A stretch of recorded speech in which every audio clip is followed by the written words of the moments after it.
Greetings, welcome to Tim's Vinyl Confessions. Tim Derling, Matt Phillips. Hey guys. We are doing a recap of the finest albums, in our opinion, that have come out in the year 2019, and there are quite a few. And what's good about this one is that ours have some similarities, but a lot of differences. Yep, there's been a few years in the past where I've struggled to come up with 5 albums that I consider that I really like. Yeah, just in between years of releases and stuff. This year, Tim's like, we got to do a top 5. Yeah. I'm like, I could have picked 12. Yeah. So now see, I did well to get 5. Yeah. I could have picked 10 that I bought, but they're not all of them are. Yeah. So I think in my recent memory, the last really awesome year for new releases was 2008. Oh wow! Because that year had Extreme, it had Metallica, there were a lot of bands that I liked that put out not just albums but good albums. And bands that were waiting for other records. A long time. Still waiting for Extreme, by the way, which is kind of sad. So yeah, we're going to get started on our personal favorite top 5s of the year.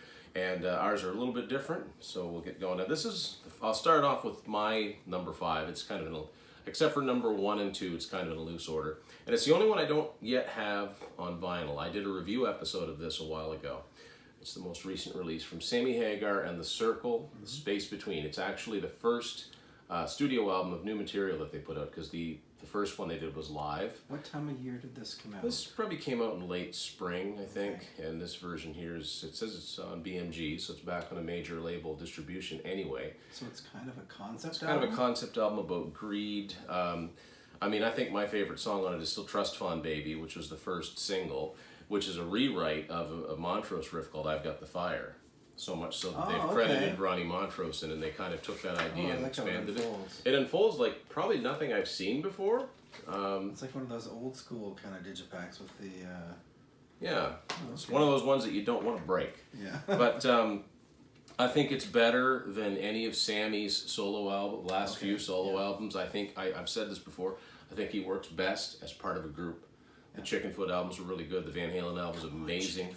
Yeah, I'd love to be able to sit here in a year from now and talk about the new Chickenfoot or Winery Dogs, but that's another story. So that's my number 5. Very cool. I'm going to start off with the Stereophonics. So I like a few Britpop bands. I guess you could call them Britpop. These guys are from Wales. I'll give you a quick little backstory on the Stereophonics. They formed like in 1992, but their first album came out in 1997. And Kelly Jones, the main songwriter, guitarist from the band, he was like, I kind of want to do an album every 2 years. Put that as a mandate sort of thing? Yeah. So, and they've managed to do that. This is actually their 11th studio album since 97, so in 22 years. That's admirable. That's almost unheard of. Yeah, there's been a few times where they've had like a 3 or 4 year break, but then they come out and do one and then do another one. I actually just got this on vinyl, so I haven't had a chance to listen to it a lot. I don't even have the CD. Can't find it anywhere in Canada, or I just came from the US, can't find it there anywhere. Anyway, it's frustrating when that happens. Yeah, so I'm still looking for that. I kind of like the cover. The cover art was actually designed by his oldest daughter. Okay. She was bored at school and sent him this picture, and he's like, "Wow, I kind of like that as an album cover." What he's talking about here is your public persona is not always the same as like what your private one is when you're and that's sort of the duality of the cover. But thing about this album, just really quickly to talk about it, it was recorded like in 11 days, so we whipped it together. It's for the Stereophonics, every one of their albums is kind of different. This one's pretty chill, so I don't think this one's going to have any big, gigantic hit singles off of it, although it did go to number 1 in the UK. So obviously there's there's still a fan base. And I noticed it was on Parlophone, which they're still on a major label, and that's the Beatles UK label. So yeah, cool. So next, going very old school here, I did all of these ones actually. Yeah, all of these ones is review episodes throughout the year. Whitesnake's most recent Flesh and Blood, which came out early on in the year. This is one of the first ones to come out. This is on Frontiers Records. It's a 2-album set. Don't think it needs to be. It's missing the 2 bonus tracks that are on the CD, which I think are actually quite good. And I was kind of I don't know, it's kind of a running gag. I'm a huge Whitesnake fan. I have been for years. But I think it's safe to say, aside from the Purple album, which was re-recordings of older songs, Matt's enjoyed the recent Whitesnake albums much more than I have. Yeah. But because I'm very, very familiar with the early Whitesnake stuff, I'm spotting where he's literally taking chunks of song lyrics and making new songs out of them, and it's to the point where he sings a line and I know exactly what the follow-up line is going to be. And that's hard to listen to. But this one, for whatever reason, they threw together, it doesn't hurt that he's got a fantastic band who I saw in concert last year. First album with Joel? I believe so. First new studio album of new songs. So yeah, a fantastic band, and they come up with some catchy songs. I love the title song a lot, and look, is it predictable lyrically? Yes, but it's David Coverdale, and for whatever reason, this one I've listened to a lot this year. I love this album. Didn't quite make my top 5 again. So there's a lot to choose from. So yeah. That's my next one. If we'd done like a top 7, definitely probably it would have been there. So cool. The next one I'm going to talk about is one of your favorites and one of the hardest Canadian artists to find in Canada. Yeah, yeah, Devin Townsend. So since 2008, Devin has been on this Devin Townsend project. So he's had basically the same band for like 10 years, and they've put out so many albums. I can't even tell you how many albums they've done. Well, yeah, it seems like every time I talk, you'd be talking about looking for a different one. Yeah, and every year he does like a huge show somewhere, and they film it for a video, and they put out like a fancy package. Anyway, for whatever reason, he wanted to switch it up and surprise all the band members. We've got a whole new group now.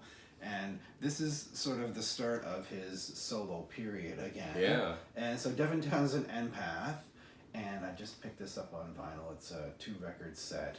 And basically this is, Devin wanted to do all of his styles of music, and he does, he'll do... a little bit of everything. Yeah. But on this album, you'll get it all on one song. Wow. So it's...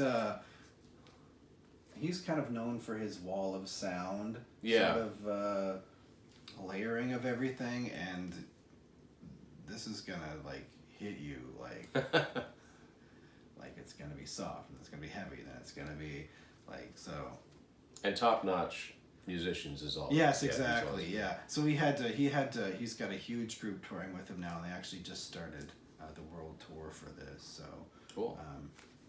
But I wish he'd come by here sometime so I could see him live. Yeah. But so I noticed that was on. It's interesting. That was on Inside Out Music, which is distributed by Sony. Yeah. As is the next album. I'm going to show you, but yeah, sorry, you got the CD. I completely forgot. I just wanted to show a couple of things. So I had this for a while. So nothing fancy, just your basic kind of regular CD. There's actually two. Now this is two discs in there. But what I did want to show you, this is the regular version I bought, but I've been holding out to try and find this really nice digipack. Yeah, and it's this really pretty die cut. So you can see the letters are cut out, and then I just think it's really pretty.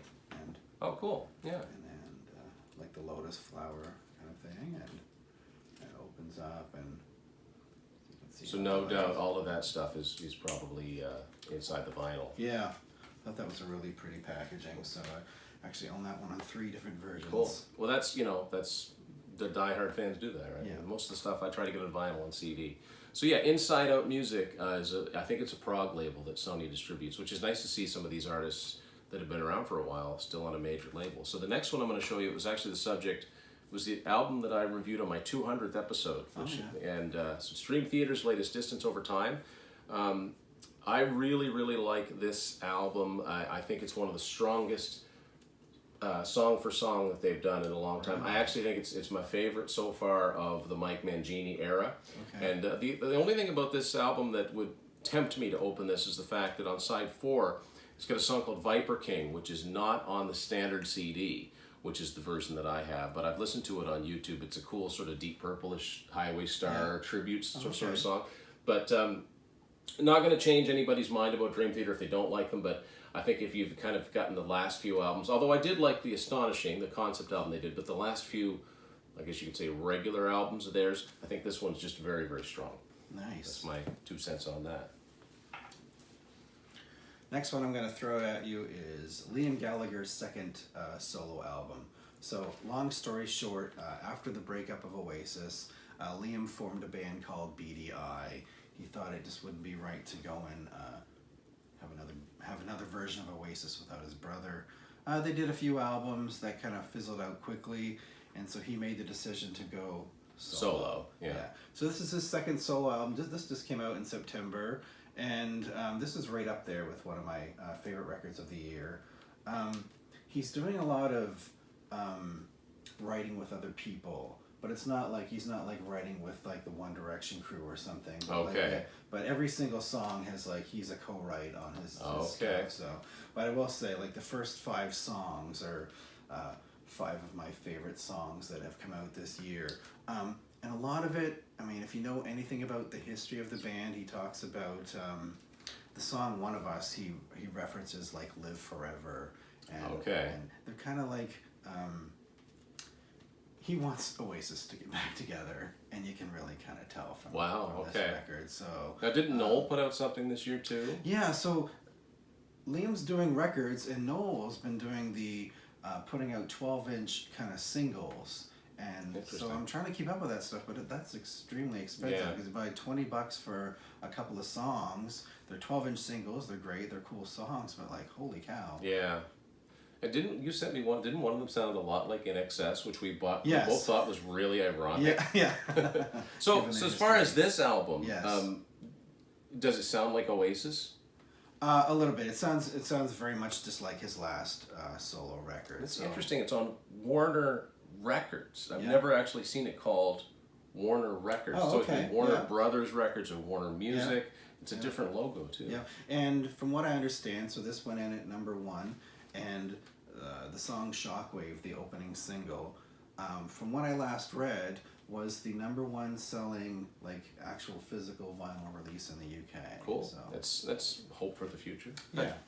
So next is it's actually my favorite of 2019. I'm saving another one because it's one we both have in common. I have listened to this album nonstop since it came out. I can't really tell you why because it's not all that different from the other ones they put out in the last few years, but it's the latest Queensryche, The Verdict. I cannot get enough of this album. I have not gotten tired of it. I think it's amazing. And I did a review episode of this too. Matt's got the version. He's got one version of this that I have, one that I don't. This is just a regular 10-song album. It's limited to 500 copies with the red smoke vinyl. And what I like about it is that it is just a single record. There's 5 songs on each side. They didn't see the need to expand it. So Matt's got the deluxe version that I've got. It comes in a box that has the CD proper, and it opens. You've already shown this anyway. Yeah, it's got the bonus disc that's got some previously unreleased songs as acoustic songs. There's 3 studio tracks. Yeah, it's really cool, and it's just. I just think that they're on such a roll. You like this record? They're just on such a roll. I can't get enough of it. Didn't make my top 5. I enjoyed it, but I found it really dark compared to. Oh, it is. It's no question. It's dark, but to me, they've been on a roll, and I hope they keep going. Yeah, absolutely. Really we'll buy everything that they put out. My friend James in the U.S. sent me. I think he goes to a record store and he can find these signed copies of records. So that was kind of neat. Yeah, that's cool. All right, so. What's your number 2? Are you at number 2 yet? Yeah. Yeah. So this is quite a garish album cover. It stands out. It stands out in the music racks. That's for sure. Reflect. So this is the second studio album from Hollywood Vampires. Alice Cooper's I did a review of this too. Actually, I did a joint review of this and the new Tom Kiefer album, which is a contender for if I'd had 6 or 7 or 8. Both of them are called Rise. Oh. So. Yeah, this is the rock album of the year. I'm not sure where that came from, but I really like it. It's got a lot of a little bit like the Down and Outs. Like there's a lot of there's some weird songs, there's some rock songs. Songs on there like Mr. Spider and We Gotta Rise. I think could be classic Alice Cooper. Yes. Songs. Even People Who Died, which is a cover. To me, that sounds. There's 3 covers on here. Yeah, there's People Who Died, it's a Jim Carroll band. You Can't Put Your Arms Around a Memory, which is Johnny Thunders, and Heroes, of course, Bowie, which is the first thing I think most people.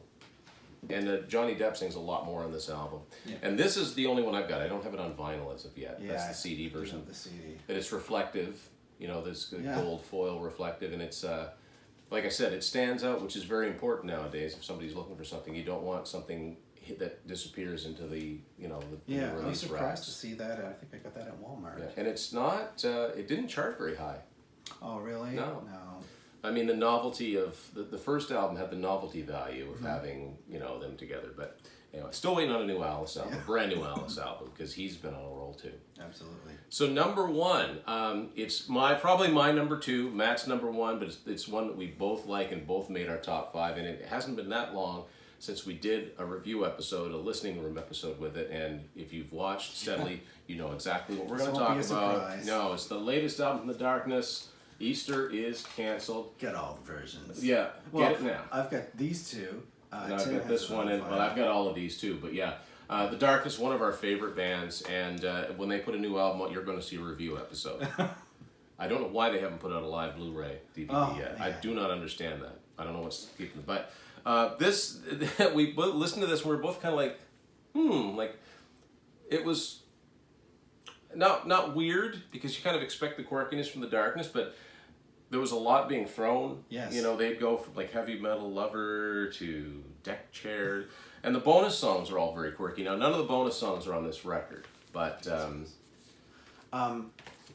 I think this album feels like a mix of their second album, which critically... It didn't do very well. It's my favorite Darkness album. Yeah. And a mix of that and Hotcakes.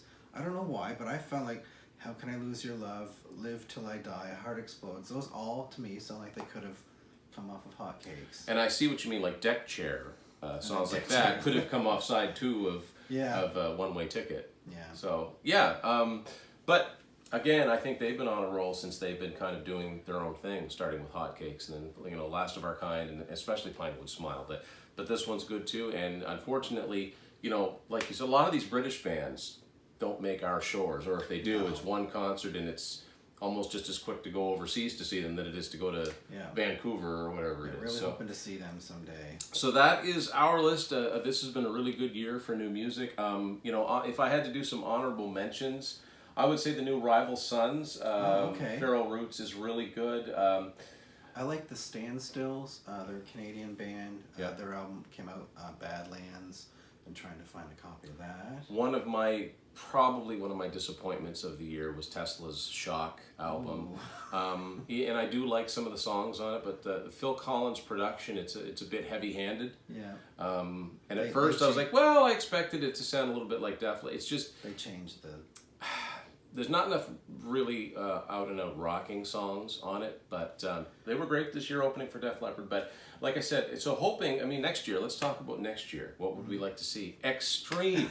Skid Row. It has now been almost as long since Extreme's last studio album as it was when that album came out from the one that came before it. So they're on a schedule that only like Tom Scholz of Boston would understand. I don't really understand what the holdup is. Yeah, because they're from Boston. But hopefully we get something new from them, because their last album was amazing. Skid Row, new album with ZB Theater. I don't know what the holdup is on that either. I know these guys are on the road, but seems to me you'd like to mix in some new songs with your set list. But is there anything in particular you're kind of hoping comes out? Those two are the big ones, yeah. Again, Def Leppard's been talking about new music.